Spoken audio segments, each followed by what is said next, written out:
A major WWE show is set to go head-to-head with AEW All In. Also, Odyssey Jones breaks his silence on domestic violence allegations. And we have details on an unreleased Rock and Cody Rhodes video. It's all in the wrestling news. Hello everybody, Jack and Ross here with the wrestling news on this fine Monday morning.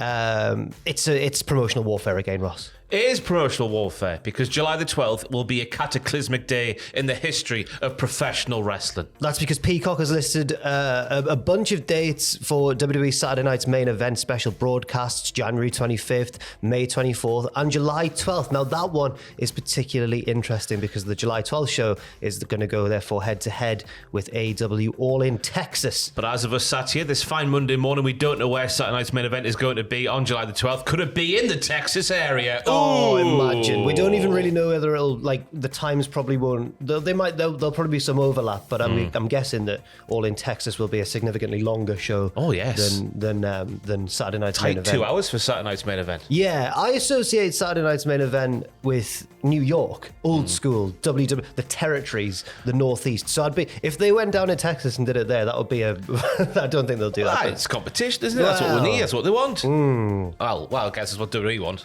Maybe not AEW at this point. Also, isn't All In the site of when Darby Allin's going to be returning from Mount Everest? Potentially. Could that be his big night? Potentially. Oh, that'll be the place to do it. That's where AJ is going to be. And the Boom Boys, they're going to be on that show as well, aren't they? I think so. Has it been booked for that one that far ahead? They were on that press conference, weren't they? Wow. Oh, God, yeah, they were. Outside the stadium? Yes. Wow, it's going to be a huge one. WWE, they've got some work to do. They really do. To combat. No, seriously, they're massive social media boys. Right, on a more serious news now, because obviously there was the whole New Day storyline, which is still ongoing, where Kofi and Xavier have been really nasty to Big E, and they've been ostracized by the rest of the locker room for that, and rightly so, many would say.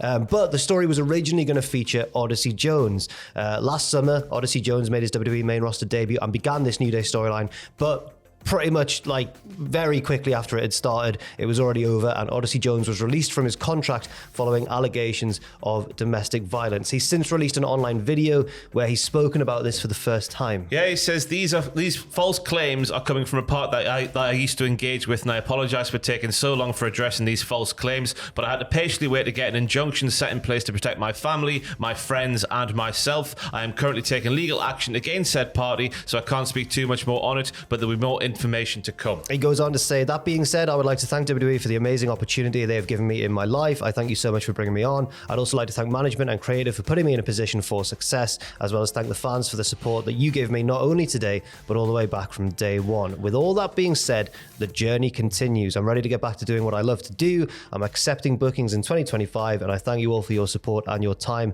I wish you nothing but blessings and love. We can't really speculate anymore on that. Just wait and see what happens from here on out, don't we? Yeah, so that's basically what's going on with the Odyssey Jones situation. Crossing over now to AEW and somebody we have just talked about, and I sort of spoiled this news story a little bit in the first one, but Fightful have confirmed that a major AEW star is off the road now. Yeah, Fightful is saying that Darby Allin has been off the road of late and hasn't been at AEW TV. We're told, that's Fightful, are told that Allin has started his training for Mount Everest, the big old dirty climb, and isn't expected back for months. The word internally is that Allin would be stated for a push upon his return, which would not be expected until the spring. Oh, that would give him time to build up to All In Texas and everything if it's the spring. Gives Moxley time to beat a few more fools before getting to him. Yes, that's the other implication, isn't it? That Moxley's not going to be losing that belt anytime soon. But with Cope around... Yeah. You never know what's going to happen. Yeah, you never know with Cope, do you? No. Cope likes to make sure that Cope looks strong. So hopefully Cope, if this is the way we're going to go with someone being like someone like Darby being elevated to proper main event status after being a pretender for a little while there, hopefully Cope doesn't take all the thunder. Darby last competed for AEW just before Christmas when he was in a time limit draw against Ricochet. It was reported that he was expected to win the AEW World Championship at some point, as we've said there, possibly being the guy to stop the Death Riders. And the reason that so many fans have speculated this, I think it's just the way Darby's been presented in the storyline. Yeah. He's been the Sting figure. The vigilante. Yes, he crashed that car at the end of that pay-per-view that time.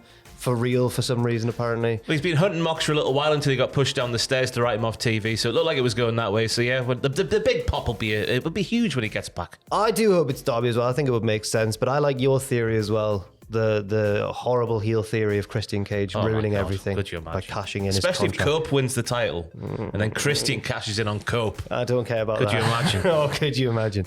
Elsewhere, we've also not seen Eddie Kingston in some time as he recovers from surgery to repair a tibular fraction and a torn ACL and meniscus. A recent update said that Eddie Kingston, while pushing himself hard through physical therapy, still isn't due back in AEW until the summer, but he did appear on a workout video with Cesar Bononi, who apparently is helping him through his rehab process, showcasing this new look. Now, it says new look.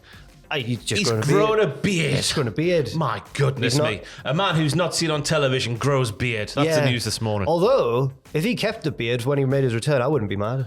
Neither would He looks even more hard. Hello, Daddy. Yes. Hello, Father. I really miss Eddie Kingston on TV. Everything he does when he cuts a promo and stuff, there's no artifice. It feels really real. Yeah. It wouldn't feel right in this particular storyline, but the case for him being AEW World Champion to beat Moxley especially, that was a story ready made if he was fit and available. But I guess with this storyline of elevating new faces to the main event, he doesn't really fit with Eddie Kingston. Yeah. Although I guess it could do in some, I don't know. I remember during MJF's title reign, before he turned face with the whole Adam Cole alliance and everything, I thought Eddie Kingston should have been the guy to come back and beat him. And then he sort of got shuffled off to Ring of Honor a bit and the Continental Classic and stuff, which was great for him and everything. I often feel sometimes like Tony Khan doesn't quite know what he's got on his hands with Eddie Kingston, but that's personal bias. You could say the same for anyone in his massive roster, I Yeah, suppose. but few makes you feel the way Eddie does.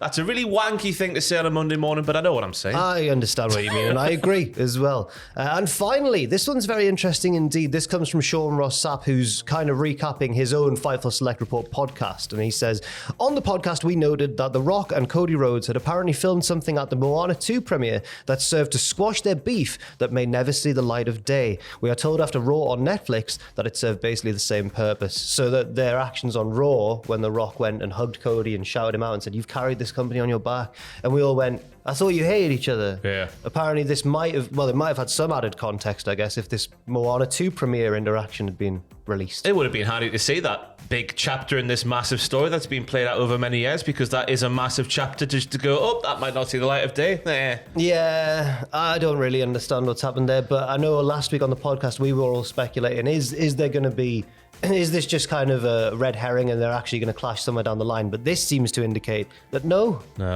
I reckon Cody's daughter loves Moana, so Cody thanked Dwayne. And then Dwayne was like, Cody, you're not too bad there, pal. And they shook hands and a shot of tequila. It almost definitely has something to do with being girl dads, both of them. That's what that video seems like to me. But we'll probably never see it now.